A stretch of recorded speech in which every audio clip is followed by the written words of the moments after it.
Tunnel से होते हुए एक आदमी जेल से भागता है। ये कोई मामूली जेल नहीं है, दरअसल ये है लुइजियाना स्टेट पेनिटेंशियरी, जिसे साउथ का अल्काट्रज भी कहा जाता है। इसकी सिक्योरिटी एकदम टॉप नॉच होती है, लेकिन फिर भी जैसे तैसे ये बंदा भागने की कोशिश करता है। दरअसल ये कोई मामूली बंदा नहीं, बल्कि ये एक सीरियल किलर है जिसने 16 मर्डर्स किए हैं और इसीलिए यहाँ पर इसे डेथ पेनल्टी दी गई। लेकिन वो मरना नहीं चाहता और इसीलिए वो रात के अंधेरे में चुपचाप जेल से भाग जाता है। वही बाहर एक पेड़ में उसी के एक चेले ने उसके लिए एक गन रखा है, ताकि जिस दिन वो भागे तो वो सेल्फ डिफेंस के लिए इस गन का यूज कर पाए। कैदी ने रास्ते से जाते हुए पहले कार को रोका।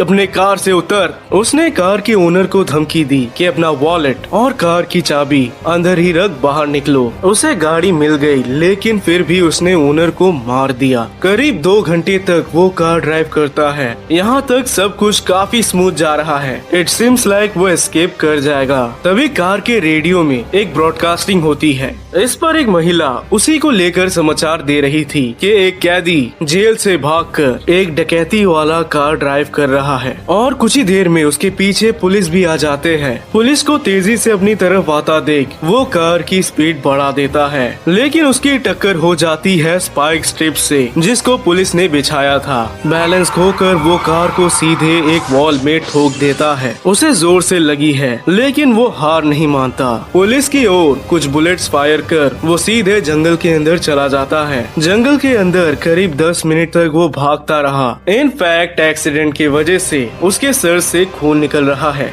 थकान से उसकी सांस फूल रही है, लेकिन वो रुक नहीं सकता। उसे भागते रहना होगा, क्योंकि वो अपने ठीक पीछे पुलिस के गन शॉट्स और तो और भौंकते हुए कुत्तों को सुन पाता है। सर्च लाइट्स ऑन हो जाते हैं और एक बहुत बड़ी पुलिस टीम सिर्फ और सिर्फ उसी को पकड़ने जंगल में घूम रहे हैं। बिल्कुल भी चांस नहीं बनता कि ये किलर आज सरवाइव कर जाएगा, लेकिन ये अपने गले में फांसी का फंदा नहीं चाहता। इसीलिए उसने ठान लिया कि एस्केप करने की वो पूरी कोशिश करे, जिसके चलते अगर वो मर भी जाता है उस रात तो उसे कोई गम नहीं। अंधेरे में उसे आगे बढ़ने में काफी परेशानी हो रही थी, क्योंकि वहाँ विजिबिलिटी की प्रॉब्लम है। लेकिन ये अंधेरा पुलिस के लाइट से तो बेहतर है, क्योंकि पुलिस के लाइट्स का मतलब फांसी का फंदा। तभी इधर उधर भागते हुए अचानक से ये किलर किसी के फुसफुसाने की आवाज सुनता है। ऐसा लग रहा है जैसे ये कोई छोटी बच्ची है और वो कुछ फुसफुसा रही है। लेकिन घनी जंगल में एक छोटी बच्ची,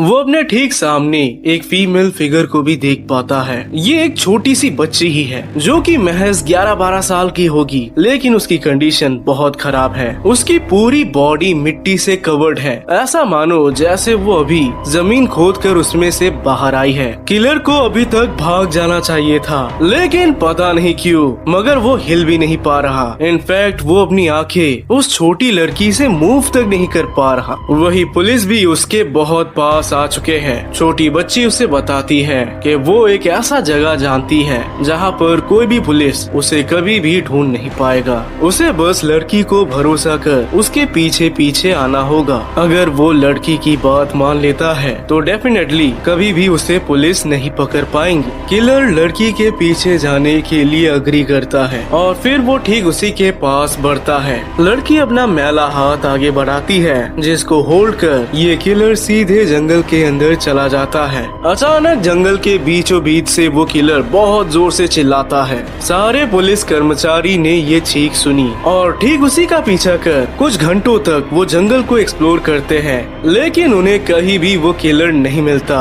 पूरे एरिया को उन्होंने ब्लॉक कर दिया ताकि वो बंदा कहीं भी भाग ना पाए। लेकिन ऐसा मानो जैसे वो गायब ही हो गया, क्योंकि अगले दिन तक उन्हें कुछ भी नहीं मिला। क्या उसे जमीन खा गया या आसमान निकल गया? पुलिस ने वांटेड पोस्टर्स हर जगह लगा दिया, क्योंकि उनका ऐसा मानना है कि ये बंदा डेफिनेटली कुछ तो बहुत भयानक प्लान कर रहा है। उसका ना पकड़ा जाना ये स्पष्ट करता है कि डेफिनेटली वो एस्केप कर गया। लेकिन 4 महीने बाद अचानक से एक दिन पुलिस ने उसी किलर को लुइजियाना के एक बस स्टॉप में बैठा पाया। इसके फेस पे कोई भी एक्सप्रेशन नहीं, मुंह से लार टपक रहा है और वो एक ही जगह को घूरे जा रहा था। ऑफिसर्स भी समझ पाते हैं कि बंदे में कुछ तो प्रॉब्लम जरूर है। ऐसा नहीं कि वो बस खामोश है, बल्कि उसके हेड का स्ट्रक्चर और तो और उसके आंखों का कलर दोनों चेंज हो चुके हैं। साथ ही साथ जब उन्होंने उसके कपड़े उतारे तो उसके पीठ में कट के मार्क्स मौजूद थे। एक ऐसा सीरियल किलर जिसने अमेरिका में सबके मन में दहशत फैला दिया था, वो आज अच्छे से बात तक नहीं कर पा रहा। सारे सवालों का जवाब वो बिल्कुल किसी बच्चों की तरह दे रहा था और इनफैक्ट वो काफी ज्यादा डिस्ट्रैक्टेड मालूम पड़ता है। को ये माजरा समझ ही नहीं आता, एक ऐसा सीरियल किलर जो जेल से भागने की सारी हदें पार कर देता है, वो अचानक से इतना ज्यादा शांत हो गया। खैर वो उसे दोबारा जेल में डाल देते हैं और करीब 10 घंटे के बाद किलर नींद से उठ गया। वो शिकायत करता है कि उसके पेट में बहुत तेज दर्द हो रहा है। उसने पीने के लिए कुछ ठंडा मांगा और उसे पानी दिया गया, लेकिन पानी को पीते ही वो उसे थूक देता है। फिर रोते हुए वो बोलता है कि उसे अपने माँ के पास जाना है, लेकिन उसे उसका नाम तक याद नहीं। इनफैक्ट उसे ज्यादा कुछ भी अपने जिंदगी के बारे में याद ही नहीं है। अगली सुबह कुछ घंटों तक उसे गंभीर दौरे पड़ते हैं, जिसके चलते उसने दम तोड़ दिया। तुरंत ऑटोप्सी किया गया, जिसके बाद डॉक्टर ने बताया कि ब्रेन डैमेज के साथ किलर के बॉडी में मल्टीपल ऑर्गन फेलियर्स हो गए, जिसके चलते उसकी जान चली गई। लेकिन ऐसा होना काफी ज्यादा वियर्ड था, क्योंकि अचानक से बिना किसी कारण के सारे ऑर्गन्स फेल नहीं करते। एक महीने बाद हाइकिंग के लिए एक कपल उसी जंगल के अंदर जाते हैं जिस जंगल में वो किलर भागा था। जंगल में उन्होंने कुछ ऐसा देखा जिसके चलते तुरंत उन्हें पुलिस को बुलाना पड़ा। दरअसल ये एक लाश है। जब पुलिस लाश की तहकीकात के लिए लोकेशन पर आए तब वो अपनी आंखों पर विश्वास ही नहीं कर पाए, क्योंकि जो वो देख रहे थे वो था एक बहुत ही खराब स्टेट में एक डेड बॉडी। लेकिन ये किसी अरे गहरी की बॉडी नहीं, बल्कि उसी सीरियल किलर की बॉडी है। लेकिन ऐसा कैसे हो सकता है? उसे तो वो काफी पहले दफना चुके हैं। सिर्फ और सिर्फ किलर ही नहीं, बल्कि उसके कपड़े भी सेम हैं। वो कपड़े जो कि ऑलरेडी जला दिए गए थे। तुरंत एडमिनिस्ट्रेशन ने जमीन में गाड़ी हुई बॉडी को निकाला और उसका जेनेटिक टेस्ट किया गया, लेकिन पता चला कि जेनेटिकली वो बॉडी किलर के डीएनए से मैच नहीं हो रही। वहीं पर जो बॉडी उन्हें जंगल में मिली उसका डीएनए टेस्ट हो ही नहीं पाया, क्योंकि बॉडी के अंदर डीएनए बहुत ही बुरी तरह से डैमेज पाए गए। और ये एक बहुत ही रहस्यमय केस है जिसको एडमिनिस्ट्रेशन सॉल्व नहीं कर पाए, क्योंकि ये है SCP-1692। इस SCP की पूरी कहानी जानने के लिए हम शुरू करते हैं SCP-1692-2 से, जो कि देखने में एक मामूली सा गुफा लगता है, लेकिन यही इस SCP का हार्ट है। हमेशा इस गड्ढे में इंसान और जानवरों के कंगाल पाए जाते हैं। फाउंडेशन हमेशा इस पर नजर रखते हैं ताकि इसमें कोई नई लाश आए तो वो देख पाए, लेकिन हमेशा बिना कैमरे में कैद हुए उस गड्ढे में बॉडीज आ ही जाती है। फाउंडेशन ने अभी तक कई सारे बॉडीज को रिकवर किया है, जिनमें से कुछ तो आज से 30 साल पहले गायब हुए थे। अगर आप कभी भी उस जंगल के अंदर हाइकिंग के लिए जाओ या किसी भी काम से जाओ तो शायद से आपका इनकाउंटर SCP-1692-1 से हो सकता है, जो कि हमेशा एक लड़की का रूप लेती है, एक यंग छोटी सी बच्ची। लेकिन ये रूप बदलने में माहिर है। ये एनिमल्स, औरतों और मिसिंग लोगों का भी रूप ले लेती है। अगर कभी भी SCP-1692-1 आपके पास आ गया तो फिर ये निश्चित है कि सीधे कुछ टाइम बाद आपकी डेड बॉडी उस गड्ढे में मिलेगी, क्योंकि या तो उसकी कन्विंसिंग स्किल्स बहुत अच्छी है या फिर वो कोई ऐसा इफेक्ट रिलीज करती है जिससे लोग उसे अपने आप फॉलो करने लग जाते हैं। लेकिन जो भी केस हो, अगर वो आपके सामने आ गया तो वो आपको ले जाएगी।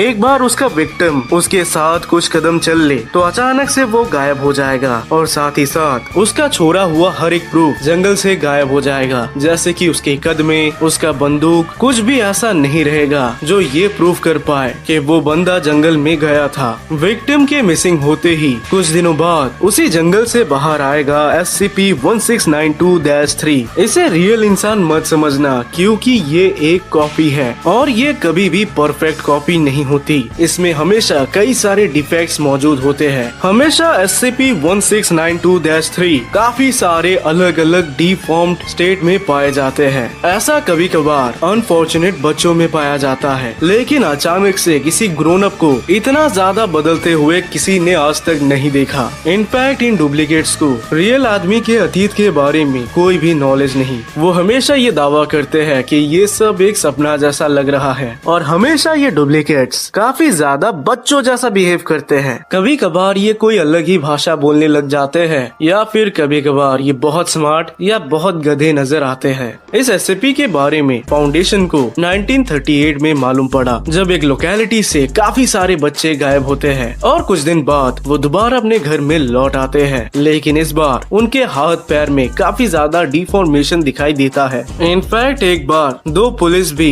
एक क्रिमिनल की खोज में जंगल के अंदर गए थे, फिर ये गायब हो गए और जब वो लौटे तब वो मेंटली काफी ज्यादा बदले हुए नजर आते हैं। ज्यादा टाइम नहीं लगा फाउंडेशन को ये समझने में कि प्रॉब्लम उसी जंगल में है, इसीलिए उन्होंने जंगल को घेर लिया और इन्वेस्टिगेशन में उन्हें उसी गड्ढे के अंदर एक बच्चे की डेड बॉडी मिलती है। बॉडी में पैर गायब थे, लेकिन वो एरिया कटा हुआ नहीं था, बल्कि ऐसा मानो कि वहाँ पर स्किन ग्रो हो चुके हैं। रिसर्च करने पर उन्हें पता चला कि ये बच्चा आज से करीब 25 साल पहले मिसिंग हो गया था, जिसके बाद ये दोबारा अपने परिवार के पास लौट आया था। लेकिन फाउंडेशन ने सोचा कि ऐसा कैसे हो सकता है, इस बच्चे की डेड बॉडी मिली और ये अभी भी जिंदा है। वहीं पर वो बच्चा 25 साल में थोड़ा सा एज्ड हो चुका है और वो अपनी लाइफ में मूव ऑन करने की कोशिश कर रहा है, लेकिन तभी उसके पास आ जाते हैं एजेंट्स ने उस आदमी से बात करने की कोशिश की, लेकिन कुछ खास पता नहीं चलता। फिर कुछ फाइल्स को खंगालने पर उन्हें पता चला कि ये बच्चा, जिसका नाम बॉबी डनबार है, जो 25 साल पहले खोकर दोबारा आ गया था, उसको लेकर कई साल तक कोर्ट में एक केस चला, जो कि बॉबी डनबार के पेरेंट्स और वॉल्टर के बीच हुआ था। दरअसल वॉल्टर ये दावा करता है कि ये बॉबी डनबार है ही नहीं, बल्कि ये तो उसके मेट का बच्चा है, लेकिन उस बच्चे ने दूसरी फैमिली चुन अपना पूरा जीवन बॉबी डनबार के रूप में जिया।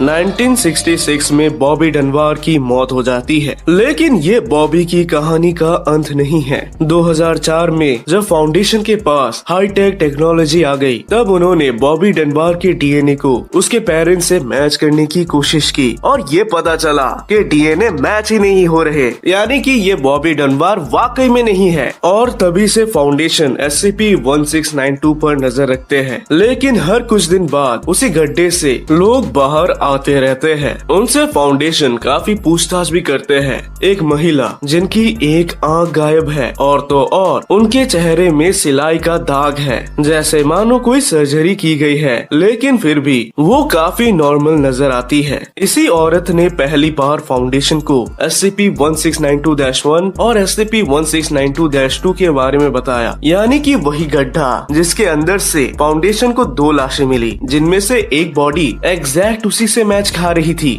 महिला की बॉडी काफी हॉरिफाइंग स्टेट में पाई जाती है और जब उससे इस बॉडी के बारे में पूछताछ किया गया, तब वो थोड़ी सी नर्वस नजर आती है और इरिटेट भी। वो साफ ये डिनाई करती है कि उसका इस बॉडी से कोई संबंध नहीं है। फाउंडेशन ने कई दिनों तक इस औरत को अपने पास रखा, लेकिन जब उनको रियलाइज हुआ कि ये नॉर्मल इंसान ही है, तब उन्होंने एमनेस्टिक्स देकर फाइनली इसे जाने दिया। लेकिन फाउंडेशन को बहुत टाइम लग गया ये जानने में कि ये डुप्लीकेट्स को इंसानों के साथ रखना ज्यादा सेंस नहीं बनाता, इसीलिए वो अब बढ़ती टेक्नोलॉजी का यूज कर SCP-1692 को काफी अच्छे से कंटेन करते हैं। जैसे ही इस SCP के ह्यूमन शिकार कम हो गए, अब ये SCP सर्वाइवल के लिए जानवरों को टारगेट करने लगा। इसे यूक्लिड क्लास की कैटेगरी में रखा गया है और फाउंडेशन आज भी ये सोच रहे हैं कि SCP-1692 ये है क्या।